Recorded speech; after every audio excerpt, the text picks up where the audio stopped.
Ma'am இப்ப இந்த 3rd ட்ரைமஸ்டர்ல வந்து அவங்கவங்க வந்து அவங்களோட பிரெக்னன்சில டூஸ் அண்ட் டோன்ட்ஸ் அப்படின்னு சொன்னா அவங்களுக்கு நீங்க ப்ரிஃபர் பண்ற விஷயங்கள் என்னென்ன மேம்?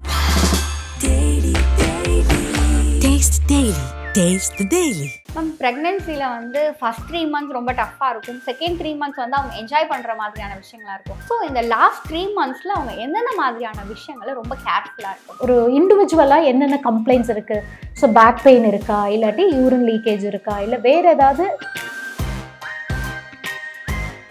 வீட்டில் வந்து அவங்க நார்மலாக கூட்டி துடைக்கிற வேலையில இருந்து எல்லாமே செய்யுங்க, இந்தியன் டாய்லெட் யூஸ் பண்ணுங்க, அதெல்லாம் கூட ஒரு தோப்பு கரணம் போடுறது, கோவில் பிரெக்னென்ட்டா இருக்க போடலாம். ஆமா, தோப்பு கரணம் போடுறது வந்து நாங்க என்னன்னா அது வந்து இன்னும் வந்து வாக்கிங் போங்கன்னு சொன்னா கேட்க மாட்டாங்க. அதனால வந்து போய் நீங்க வந்து 108 சாலட்ஸ், இளநீர், மோர் இந்த மாதிரி எல்லாம் வச்சு அவங்கள ஹைட்ரேட் பண்ணிக்கணும். மெமரிஸை நீங்க கிரியேட் பண்ணிட்டு இருக்கணும். நீங்க வந்து ஒரு த்ரில்லர் மூவி மாதிரி பாத்தீங்கன்னா த்ரில்லியே தான் உட்காந்துருப்பீங்களே தவிர அது ஹாப்பினஸே இருக்காது. ஸோ இதெல்லாம் வந்து பேபியும் அம்மாவும் நல்லா இருக்காங்களா, ஒரு ஹார்மோனியஸ் ரிலேஷன்ஷிப்பில் போயிட்டு இருக்குதாங்கிறத நம்மளால் ஐடென்டிஃபை பண்ண முடியும். ஆஸ் அ மதர் நீங்கள் என்ன பண்ணணும் அப்படின்னு கேட்டால், ஸோ பேபி எப்போ பார்த்தாலும் குதிக்குமா அப்படின்னு கேட்டால் அப்படி குதிக்காது. 80% ஆஃப் த டைம் அது தூங்கிட்டு தான் இருக்கும். நீங்கள் தூங்க ஆரம்பிச்சிங்கன்னா அது முழிச்சுக்கும். நம்மளுக்கு எப்படி இசிஜி எடுக்கிறோமோ அதே மாதிரி பேபிக்கும் வந்து டெலிவரியான பேபிஸ் எல்லாம் வந்து அழுதுட்டு இருக்கிற பேபி கூட நாங்களாம் எடுத்துக்கும் பொழுது வந்து கம்ஃபர்டபுளா மாறிடும், லிசன் பண்ண ஆரம்பிக்கும், சர்ப்ரைசிங்கா இருக்கும்.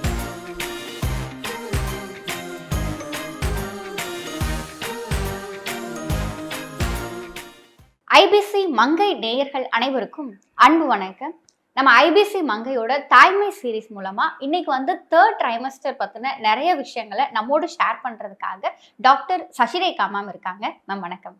வணக்கம் மேம். ப்ரெக்னென்சியில் வந்து ஃபர்ஸ்ட் 3 மந்த்ஸ் ரொம்ப டஃப்பாக இருக்கும். செகண்ட் 3 மந்த்ஸ் வந்து அவங்க என்ஜாய் பண்ணுற மாதிரியான விஷயங்களா இருக்கும். ஆனால் இந்த லாஸ்ட் 3 மந்த்ஸ் அப்படிங்கிறது வந்து அவங்களுக்கு வந்து பக்குனே இருக்கும் அப்படிங்கிற மாதிரியே நம்ம சொல்லலாம். ஸோ இந்த லாஸ்ட் 3 மந்த்ஸில் அவங்க எந்தெந்த மாதிரியான விஷயங்களை ரொம்ப கேர்ஃபுல்லாக இருக்கணும்? இந்த லாஸ்ட் 3 மந்த்ஸ் அப்படிங்கிறது வந்து 28 வீக்ஸ்க்கு அப்புறம் சொல்றதுங்க 3rd ட்ரைமஸ்டர் அப்படின்னு நம்ம காமனாக சொல்லுவோம். இந்த 3rd ட்ரைமஸ்டர்ல வந்து நம்ம என்னெல்லாம் கவனிச்சுக்கணும் அப்படின்னு கேட்டால், மெடிக்கல் ப்ராப்ளம்ஸ், அதாவது அந்த 28 வாரத்துக்கு அப்புறம் வந்து சுகர் வரலாம். அது வந்து ஜெஸ்டேஷனல் டயபெட்டிஸ் அப்படின்னு சொல்லுவோம். அதுக்கு கொஞ்சம் கேர்ஃபுல்லாக இருக்கணும். ஸோ உங்கள் டாக்டர் கிட்ட, ஆப்ஸ்டட்ரிஷியன் கிட்ட கரெக்டாக வந்து அதுக்கான செக்அப் பண்ணிக்கணும். உங்களுக்கு ஃபேமிலி ஹிஸ்ட்ரி இருக்குது, இல்லை உங்களுக்கு அந்த பிசிஓ ப்ராப்ளம் எல்லாம் இருந்திருக்கு, இது மாதிரினா உங்களுக்கு ரிஸ்க் ஜாஸ்தி. ஸோ அதை கரெக்டாக ஐடென்டிஃபை பண்ணி நீங்கள் ட்ரீட் பண்ணிக்கிட்டீங்கன்னா உங்களுக்கும் நல்லது, பேபிக்கும் நல்லது. ஸோ அதை கேர்ஃபுல்லாக பார்த்துக்கணும். அடுத்தது வந்து ஒரு சிலர் வந்து பிபி ஷூட் ஆகும், கால்லாம் வீங்கும், யூரின் அவுட்புட் குறையலாம். இந்த மாதிரி இருக்கிறத வந்து ப்ரீ எக்லாம்சியா அப்படின்னு சொல்லுவோம். இது ரொம்ப ஆபத்தானது. ஏன்னா இது சிவியரா மாறுச்சு அப்படின்னா வலிப்பு குணம் கூட வரும். அது எக்லாம்சியான்னு சொல்லுவோம். அது உயிருக்கே ஆபத்து. ஸோ அதை வந்து கொஞ்சம் கேர்ஃபுல்லா பார்த்துக்கணும். இந்த மாதிரி மெடிக்கல் காம்ப்ளிகேஷன்ஸ் மாத்திரம் இல்லாம ரத்த ஓட்டத்துல ஏதாவது ப்ராப்ளம் இருக்குதுன்னு வச்சுக்கோங்களேன். அப்ப வந்து பேபியை சுத்தி இருக்கிற தண்ணி குறையலாம். ஸோ ஆலிகோஹைட்ராம்னியாஸ்னு சொல்லுவோம். இல்லாட்டி வந்து அந்த டாப்லர் சேஞ்சஸ் வருது, பேபி வந்து வெயிட் குறைச்சலா இருக்குது அப்படின்னா ஐயூஜிஆர், ஸ்மால் ஃபார் டேட்ஸ், இது மாதிரி விதவிதமான டெர்மினாலஜி யூஸ் பண்ணாலும் நீங்க தெரிஞ்சுக்க வேண்டியது என்னன்னா, 3வது ட்ரைமஸ்டர் வரும் பொழுது உங்களுடைய மருத்துவர் வந்து உங்க ரிஸ்கை கேட்டகரைஸ் பண்ணிட்டு, லோ ரிஸ்கா இருந்ததுன்னா அவங்க வந்து ஒன்ஸ் இன் 3 வீக்ஸ் வாங்க, இல்ல ஒன்ஸ் இன் 2 வீக்ஸ் வாங்க அப்படிங்கிற மாதிரி சொல்லுவாங்க. சப்போஸ் ஹை ரிஸ்கா இருக்கு, ஐவிஎஃப் பிரெக்னன்சியா இருக்கட்டும், இல்ல நான் சொன்ன மாதிரி இந்த பேபி ரிலேட்டட் இஷ்யூஸோ இல்ல மெடிக்கல் காம்ப்ளிகேஷனோ, இந்த ட்வின் பிரெக்னன்சியா இருக்கு, இந்த மாதிரி இருந்ததுன்னாக்கா உங்களை வந்து மோர் ஃப்ரீக்வெண்ட் விசிட்ஸ் வர சொல்லுவாங்க. அண்ட் அந்த ரிஸ்கை கேட்டகரைஸ் பண்ணிட்டு அவங்க வந்து ஆன்டிபார்டம் சர்வைலன்ஸ் அப்படின்னு சொல்லிட்டு ஸ்டார்ட் பண்ணுவோம். அது மூலமா உங்களுக்கு வந்து பேபி சுத்தி தண்ணி நல்லா இருக்கா, நம்மளுக்கு எப்படி இசிஜி எடுக்கிறோமோ அதே மாதிரி பேபிக்கும் வந்து என்எஸ்டிங்கிற மிஷின் மூலமா அதோட இசிஜியை வந்து எடுத்து பார்த்துக்குவோம். ஸோ இதெல்லாம் வந்து பேபியும் அம்மாவும் நல்லா இருக்காங்களா, ஒரு ஹார்மோனியஸ் ரிலேஷன்ஷிப்ல போயிட்டு இருக்குதாங்கிறத நம்மளால ஐடென்டிஃபை பண்ண முடியும். ஆஸ் அ மதர் நீங்க என்ன பண்ணணும் அப்படின்னு கேட்டா, ஒன்று வந்து பேபியோட மூவ்மெண்ட்ஸை வந்து நீங்கள் க்ளோஸாக வாட்ச் பண்ணிக்கணும். ஸோ பேபி எப்போ பார்த்தாலும் குதிக்குமா அப்படின்னு கேட்டால் அப்படி குதிக்காது. 80% ஆஃப் த டைம் அது தூங்கிட்டு தான் இருக்கும். நீங்கள் தூங்க ஆரம்பிச்சிங்கன்னா அது முழிச்சுக்கும். ஸோ நீங்கள் வந்து அது ஒரு டைம் வச்சுக்கணும். உங்கள் பேபி ஒரு பேட்டர்ன் ஆஃப் மூவ்மெண்ட்ஸ் உங்களுக்கு காமிச்சு கொடுத்துருக்கோம். ஸோ அந்த பேட்டர்ன் ஆஃப் மூவ்மெண்ட்ஸ் மெயின்டைன் ஆகிக்கிட்டு இருக்கா, இல்லை சடனாக மூவ்மெண்ட்ஸ் வந்து குறைஞ்ச மாதிரி இருக்கா அப்படிங்கிறத பார்க்கணும். மூமெண்ட்ஸ் குறையிற மாதிரி இருக்கு அப்படின்னாக்கா நீங்க வந்து ஹைப்போகிளைசீமியால இருக்கலாம். ஸோ ஏதாவது லிக்விட்ஸ் மாதிரி அப்போ வந்து மூச்சு முட்டை சாப்பிடக்கூடாது. லிக்விட்ஸ் ஏதாவது எடுத்துட்டு பேபி வந்து ஒரு ஃபேவரட் மியூசிக்கு வந்து நல்லா ரெஸ்பாண்ட் பண்ணும். அதுக்கு காது நல்லா கேட்கும். இப்போ நாங்கெல்லாம் பேசிட்டு இருக்கோம் அப்படின்னா எங்களோட டெலிவரியான பேபிஸ் எல்லாம் வந்து அழுதுட்டு இருக்கிற பேபி கூட நாங்களாம் எடுத்துக்கும் பொழுது வந்து கம்ஃபர்டபுளா மாறிடும், லிசன் பண்ண ஆரம்பிக்கும், சர்ப்ரைசிங்கா இருக்கும். ஏன்னா அது வயிற்றுக்குள்ள இருக்கும் பொழுதே நாங்க பேசுறதெல்லாம் கேட்டுட்டே இருக்கிறதுனால அது லிசன் பண்ண ஆரம்பிச்சிடும். ஸோ அது வந்து உண்மைதான், சயின்ஸ் தான். ஸோ அதுக்கு ரெஸ்பான்ஸ் கரெக்டா இருக்கான்னு பார்க்கணும். Suppose in spite of doing all these things, நீங்க தண்ணியெல்லாம் குடிச்சிட்டீங்க, இல்ல ஜூஸ் ஏதாவது குடிச்சீங்க, நல்லா ஸ்டிமுலேட் பண்ணி பார்த்துட்டீங்க, அப்பயும் பேபி மூமெண்ட்ஸ் தெரிய மாட்டேங்குது அப்படின்னா பேபிக்கு வந்து ஏதோ டிஸ்ட்ரெஸ் இருக்கு, ப்ராப்ளம் இருக்குது அப்படின்னு அர்த்தம். உடனே நீங்க வந்து டாக்டர் கிட்ட போயிடணும். அந்த டைம்குள்ள நீங்க ரீச் பண்ணிட்டீங்கன்னா பேபிக்கு ப்ராப்ளம் ஏதாவது இருந்தது அப்படின்னா நம்ம வந்து அதை கரெக்டான டைம்ல இன்டர்வீன் பண்ணி பேபியை சேவ் பண்ணிடலாம். இது அப்படித்தான் இருக்கும், சிலது அப்படிதான் இருக்கும்னு சொல்லுவாங்க. பட் இப்படிதான் இருக்கும், வந்துரும் சொல்லிட்டு 2-3 நாள் மூவ்மெண்ட் தெரியலன்னு வரும் பொழுதுதான் உள்ளுக்குள்ள பேபி வந்து ஏதாவது ப்ராப்ளம் ஆகி நம்மளால சேவ் பண்ண முடியாம போயிடலாம். ஸோ பதட்டம் வேண்டியது இல்லை. பட் அதுக்குன்னு ஒரு சிஸ்டமேட்டிக்கா நீங்க பேபியை வந்து மானிட்டர் பண்ணிக்கணும். அடுத்து உங்களை பொறுத்த வரைக்கும் உங்களுக்கு வந்து ஒரு ஸ்லீப் சைக்கிள்ல இருந்து, ஒரு ஈட்டிங் ஹேபிட்ஸ்ல இருந்து சிஸ்டமேட்டிக்கா வச்சுக்கணும். இந்த டைம் தூங்கணும்னா அந்த டைம் தூங்கணும். பெட்ல தூங்கும் பொழுது உட்காந்து மொபைல் வாட்ச் பண்றது இதெல்லாம் பண்ணக்கூடாது. ரெகுலரா ஒரு பிசிக்கல் ஆக்டிவிட்டி இருக்கணும். ஸோ ஸ்விட்ச் போட்டு கிரைண்டர் ஓடுற மாதிரி எல்லாம் நார்மல் டெலிவரி நடக்காது. ஸோ நீங்க வந்து ஒரு எக்ஸசைஸ் ப்ரோக்ராம்ல, ஒரு நார்மல் வாக்கிங்ல, யோகால அந்த மாதிரி நிறைய உங்களையே ஈடுபடுத்திக்கணும். அது மாதிரி பண்ணும் பொழுது உங்களுடைய பெல்விக் மசில்ஸ் எல்லாம் நல்லா ரிலாக்ஸ் ஆகி ஹெட் ஃபிக்ஸ் ஆகி நார்மல் டெலிவரிக்கு வாய்ப்பு நிறைய இருக்கும்.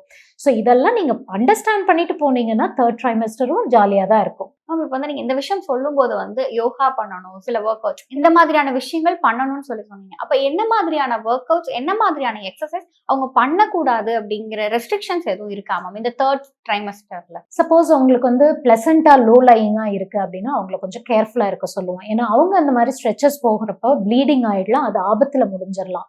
ஸோ உங்களுடைய மருத்துவர்கிட்ட முதல்ல நான் எக்ஸசைஸ் பண்ணலாமா அப்படிங்கிறத வந்து ஒரு செக் பண்ணிக்கோங்க. அதை செக் பண்ணிட்டு சைல்ட் பர்த் எஜுகேட்டர்னு இப்போ ஒரு சொல்லிக் கொடுப்பாங்க. அவங்க வந்து உங்களை சூப்பர்வைஸ் பண்ணிட்டு உங்களுக்கு ஒரு இண்டிவிஜுவலா என்னென்ன கம்ப்ளைண்ட்ஸ் இருக்கு, ஸோ பேக் பெயின் இருக்கா, இல்லாட்டி யூரின் லீக்கேஜ் இருக்கா, இல்லை வேற ஏதாவது இஷ்யூஸ் இருக்காங்கிறது கேட்டுட்டு அதுக்கு தகுந்த மாதிரி கஸ்டமைஸ் பண்ணி உங்களுக்கு எக்ஸசைஸ் சொல்லி கொடுப்பாங்க. ஸோ நம்ம வந்து 3rd மந்த்ல இருந்தே பிராணயாமால இருந்து பண்ண ஆரம்பிக்க சொல்லுவோம். 5th மந்த்ல வந்து கிராஃப்ட் கிளாஸஸ்னு ஆரம்பிச்சிருவோம். அதுல வந்து இன்ஃபேக்ட் நாங்க வந்து பார்ட்னரையுமே கூட வர சொல்லுவோம். எப்படி மசாஜ் பண்ணணும், லேபர் பெயின் அப்ப எப்படி அவங்களுக்கு சப்போர்ட் பண்ணணும் அப்படிங்கறதையெல்லாம் சொல்லி கொடுப்போம். ஸோ ஒன்ஸ் வந்து அவங்க வந்து ஒரு 8th மந்த் 9th மந்த் எல்லாம் நெருங்கிட்டாங்க அப்படின்னா வீட்டுல வந்து அவங்க நார்மலா கூட்டி துடைக்கிற வேலையில இருந்து எல்லாமே செய்யுங்க, இந்தியன் டாய்லெட் யூஸ் பண்ணுங்க, அதெல்லாம் கூட ஒரு ஃபார்ம் ஆஃப் எக்ஸசைஸ் தான். ஸோ அவங்களுடைய பாடி நேச்சருக்கு தகுந்த மாதிரி நம்ம எக்ஸசைஸை சொல்லி கொடுப்போம். மேம் இப்போ வந்து இந்த தேர்ட் ட்ரைமஸ்டர்ல வந்து இப்போ நிறைய உமன்ஸ் வந்து ஒர்க்கிங் உமனா இருக்காங்க. அப்ப அவங்க என்ன பண்றாங்க அப்படின்னா, நம்ம ஒரு 9 மந்த்ஸ் போவோம், டெலிவரி ஆகுறதுக்கு ஒரு 10 days 15 days வரையுமே அவங்க வந்து ஒர்க் பண்றாங்க. அதுக்கப்புறம் தான் அவங்க அந்த மெட்டர்னிட்டி லீவ் அப்படிங்கிறது வந்து அந்த சைல்ட் பர்த்க்கு அப்புறம் தான் அவங்க எடுக்கிறாங்க. ஸோ ஒர்க்கிங் விமன்ஸ் அவங்க என்ன மாதிரியான விஷயங்களை எல்லாம் அவங்களோட ஒர்க் லைஃபோட இணைச்சு பண்ணாங்க அப்படின்னு சொல்லி சொன்னா இந்த தேர்ட் ட்ரைமஸ்டரை அவங்க சேஃபா ஹேண்டில் பண்ணலாம் மேம்? சி ஒர்க்கிங் விமனை பொறுத்த வரைக்கும் நாங்க மாதிரி ஜோக்காவே சொல்லுவோம். என்னன்னா, நீங்க வந்து உங்களுடைய எமர்ஜென்சி நம்பர் எல்லாம் கொடுத்து வச்சுக்கோங்க, நீங்க எங்க இருக்கீங்கிறத தெரிய வச்சுக்கோங்க, உங்க ஹாஸ்பிட்டல்ல புக் பண்ணிக்கோங்க. பெயின் வந்ததுன்னா ஆஃபீஸ்ல இருந்து நேரா லேபர் ரூமுக்கு வந்துரு அப்படின்னு சொல்லுவோம். ரீசன் என்னன்னா, அது வயிற்றுக்குள்ள இருக்கிற வரைக்கும் நீங்க உள்ளதான் இருக்கு, நீங்க பாத்துக்கலாம். பேபி டெலிவரிக்கு ஆனதுக்கு அப்புறமா தான் நீங்க வந்து மேக்சிமம் லீவை வந்து அவைல் பண்ணி பேபி கூட இருக்கணும். அதனால உங்களுக்கு காம்ப்ளிகேஷன்ஸ் எதுவும் இல்லை, நாங்க வந்து உங்களை ரெஸ்ட் எடுங்க, லைக் ப்ரீடம் லேபர் வருது, இல்லை பிபி அதிகமாக ஷூட் ஆகுது, கால் வீங்குது, ரெஸ்ட் எடுக்கணும் நீங்க அப்படின்னு உங்களை இன்சிஸ்ட் பண்ணாலே ஒழிய, உங்களுக்கு ஒரு நார்மல் கோர்ஸ் ஆஃப் ப்ரெக்னன்சி தான் கோ த்ரூ பண்றீங்கன்னா தாராளமா டில் யுவர் டேட்ஸ் கூட நீங்க செக்அப் முடிக்கலாம். நல்லா இருக்கு போயிட்டு வாங்கன்னு நினைச்சா நீங்க போயிட்டு வந்துட்டே இருக்கலாம். டில் டியூ டேட் வந்து நீங்க மெட்டர்னிட்டி லீவ் எடுக்கணும்னு அவசியம் இல்லை. பட் தென் எனக்குன்னு ஒரு பிரேக் வேணும்னு நினைச்சா தாராளமா எடுத்துக்கலாம். அது அப்சல்யூட்லி சேஃப். மேக்ஸிமம் வந்து டெலிவரிக்கு அப்புறம் ஒரு 1 year பேபி கூட இருந்து வளர்த்து விட்டீங்கன்னா that will be fantastic. Actually அவங்க வந்து அவங்க ஒர்க் பிளேஸ்ல வந்து மேக்ஸிமம் ஐடி ஆகட்டும், இல்ல கவர்மெண்ட் ஒர்க், இல்லைன்னா வந்து பிபிஓ லைக் இந்த மாதிரியான ஒர்க்ல இருந்தாங்க அப்படின்னா அவங்க ஏதாவது ஒரு எக்ஸ்ட்ரா ஒர்க் இந்த மாதிரி பேபிக்காக பண்ணணுமா மேம்? இல்ல நார்மலா அவங்க ஆஃபீஸ் ஒர்க் பண்றது அதுவே வந்து பெட்டரா இருக்கும்? நீங்க சொல்ற எல்லாமே செடென்டரி லைஃப் ஸ்டைல். பிரெயினுக்கு நிறைய வேலை இருக்கும். ஆனா ஒரு சேர்ல உட்காந்து அவங்க வேலை பார்த்துட்டே இருப்பாங்க. ஸோ நம்ம வந்து பிசிக்கல் ஆக்டிவிட்டி இல்லாட்டி வந்து அவங்களுக்கு வந்து ஹெல்த் இஷ்யூஸ் வரதான் செய்யும். ஸோ அவங்க வந்து ஒரு ஹாஃப் அன் ஹவருக்கு ஒரு தடவை 1 ஹவருக்கு ஒரு தடவை எழுந்து ஒரு 5-10 மினிட்ஸ் நடந்துட்டு வரணும். அவங்கள உட்காந்துருக்கிற பிளேஸ்லயே வந்து ஒரு ஃபுட் ஸ்டூல் மாதிரி கொடுத்து காலை எலிவேட் பண்ணி வச்சுக்கலாம். இல்லாட்டி கால் வீங்க ஆரம்பிக்கும்.